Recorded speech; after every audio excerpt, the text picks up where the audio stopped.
Mga Brigada! Tila Brigada! Kumustahin ho natin mga kabrigada, ano ba yung latest dyan nga ho sa Cebu? Kasi partner, dun sa monitoring natin, nandun na raw si Vice President Sara Duterte dyan ho sa Cebu. Kasi di ba dapat makilang beses na na-reschedule yung kanyang budget briefing dyan po sa House of Representatives.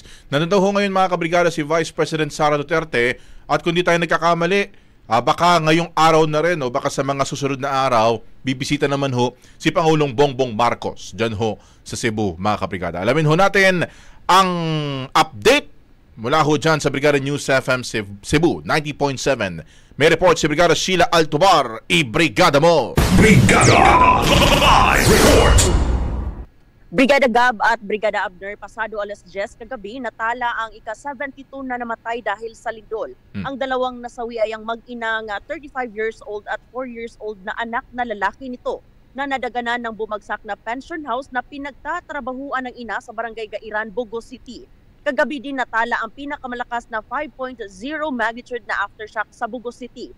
Sa huling datos, umabot na sa 72 ang nasawi at 186 ang injured na mula sa lungsod ng Tabugon, Midilien, Sugod, Tabuelan, San Remigio at syudad ng Bugo. Sa ngayon, suspendido pa rin ang mga klase sa mga pampublikong paaralan sa probinsya ng Cebu at nasa state of calamity na ang nasabing probinsya. At ngayong araw, inaasahan ang pagbisita ni President Ferdinand Bongbong Marcos Jr. sa mga lugar na naapektuhan ng 6.9 magnitude na lindol. Samantala, sa aming pagbisita nitong umaga lang, kapansin-pansin ang lawak ng pinsalang iniwan ng pagyanig sa simbahan ng Santa Rosa de Lima ng poblasyon Daan Bantayan. Una nang inanunsyo ng Archdiocese of Cebu na pansamantalang ihihinto ang pagdaraos ng mga misa sa mga parokyang labis na naapektuhan.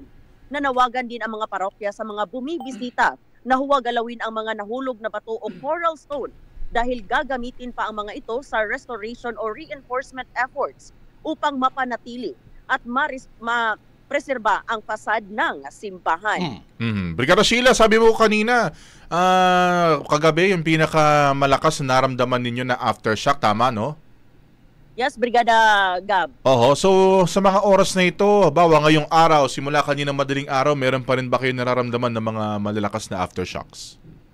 Yes, Brigada Gab at Brigada Abner, may mga aftershocks pa dito, particular na sa kinatatayuan natin sa may Daan Bantayan. Malakas ang aftershock, Brigada Gab at Brigada Abner. Brigada Sheila, may mga ground zero pa ba dyan sa iba't ibang mga lugar sa Cebu na may mga pinagsisikapan pa na i-retrieve or i-save yung ating mga rescuer dyan? Kasi kahapon may nabasa ako na doon sa isang gumuhong bakery, may natabunan daw doon na mag-ama. So base sa inyong monitoring, may mga pinagsisikapan pa ba na mga ruins dyan na kumbaga alamin kung may mga na-trap na mga individual doon sa mga buildings na yon?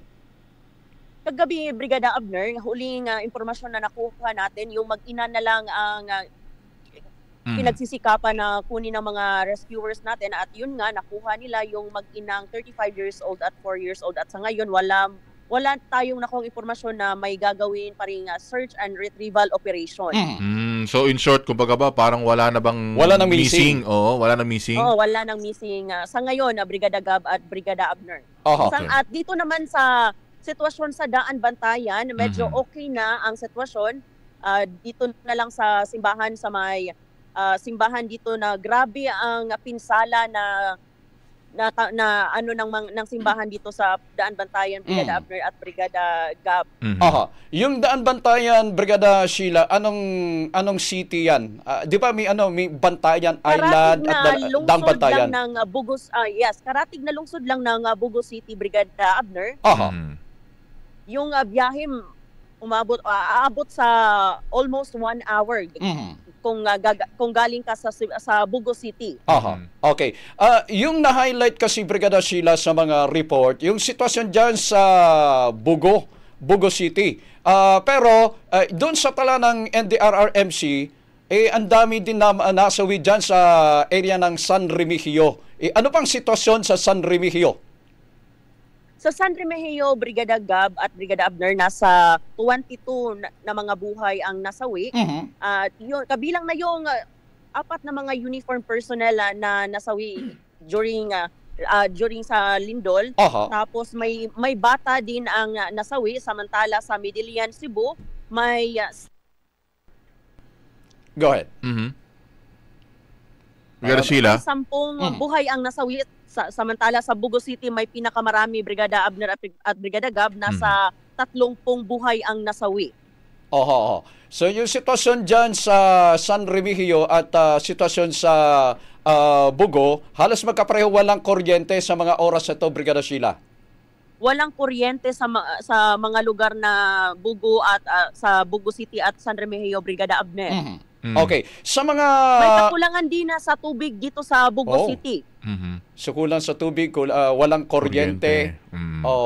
So, saan nananatili yung mga residente? Di ba parang may advisory na wag mo nang pumasok doon sa kanilang mga bahay hanggat walang go signal na safe yung lugar. So, saan pinalipas ng gabi? Saan nagpalipas ng gabi yung mga residente dyan? May mga evacuation center, Brigada Gab at Brigada Abner, ay yung ibang mga residente nasa labas lang ng kanilang mga bahay.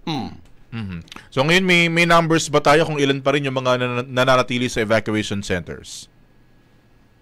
Sa ngayon, Brigada Gab, wala muna tayong nakuhang impormasyon, pero ngayon sisikapin natin, pupunta tayo ngayon sa Cebu Provincial Hospital ng Bugo City para makuha ang kabuuang datos ng mga evacuees, Brigada Gab at Brigada Abner.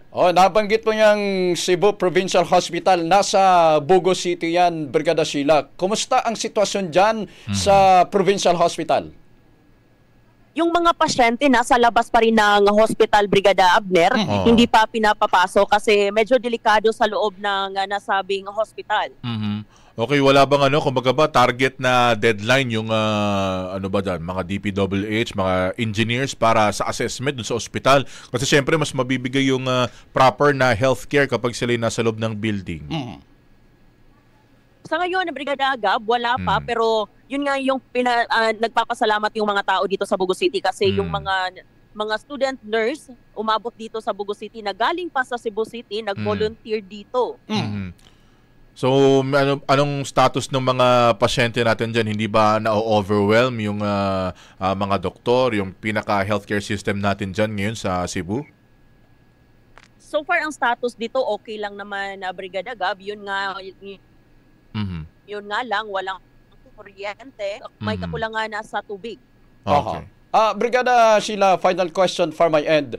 Nakita namin sa mga posts sa social media, ilang mga lugar, ilang mga LGU sa ilang mga lugar, halimbawa sa Davao at sa iba pang mga lugar dyan sa Visayas, nag-post na paparating na yung kanilang mga tulong dyan sa mga apektadong lugar.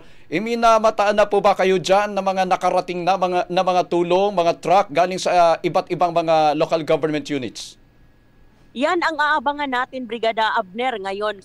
Pupunta tayo ngayon sa Bugo City. Baka nandun na yung mga volunteers. At yun nga yung sinabi natin kanina na aasahan natin ang pagdating ni Presidente Bongbong Marcos Jr.